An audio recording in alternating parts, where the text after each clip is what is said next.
Tonight, despite the hopes created by President Trump's meeting with Kim Jong-un, there are now some troubling signs emerging that North Korea is making improvements to its nuclear facilities. CNN's Brian Todd has been checking with his sources. Tell us more about these recent changes, Brian. Wolf, tonight we're told that one North Korean facility in particular, which has produced plutonium, a critical component in nuclear weapons, has undergone an upgrade. This despite all of Kim's promises at the summit and then President Trump's declaration that there's no longer a nuclear threat from North Korea. Tonight, new evidence that Kim Jong-un could still be tweaking, making improvements to his nuclear facilities, despite his promise to President Trump to draw down his nuclear arsenal.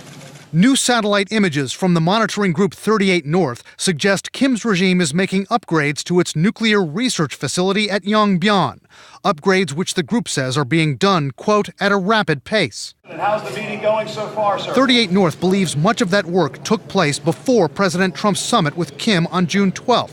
But it says some of the work probably occurred after the Singapore meeting, after Kim's promise to work to denuclearize. Now, if you were about to demolish your house, would you be upgrading the kitchen? I think that definitely calls into question whether or not Kim Jong-un came to this table in good faith. 38 North says it believes Yongbyon is no longer producing plutonium crucial for nuclear weapons. But the latest photos show the Kim regime has made modifications to the cooling system for a reactor that has produced plutonium. It is an important reactor.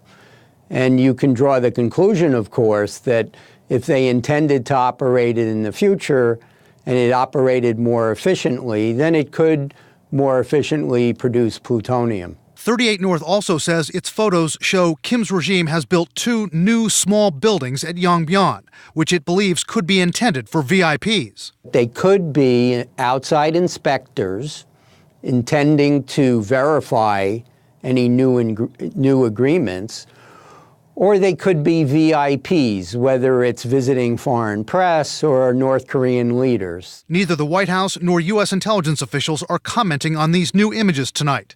38 North's Joel Witt says some of these upgrades could be so routine that they may not mean that Kim's going back on his pledge to denuclearize. Other analysts believe they know which way the dictator will go when he's pressured for specific cuts to his arsenal. He has been very clear he wants to keep his nuclear weapons. He's declared that. It's in the North Korean Constitution. Nothing in the Singapore summit changes that. Which leads tonight to a lingering question. Why did Kim come to the table in Singapore? I think that they're hoping to so normalize and so sort of sanitize Kim Jong-un's image. I mean, we saw this selfies with the Singapore Prime Minister, walks along Marina Bay Sands in Singapore, handshakes with the president. He wants to sanitize his image so that he can then be included among other nuclear powers, like, for example, China or Russia. Analysts say all of this now puts more pressure on President Trump, Mike Pompeo, and the rest of the Trump team tonight to exert their own pressure on Kim Jong-un to be more specific about the weapons that he's going to draw down and to get some of that in writing. Now, experts say Kim may very well balk at that. He may stall, he may deceive, but they say it's still important for Kim not to be seen as being the one who's dictating the terms of this agreement right now. Well, they've got to press him.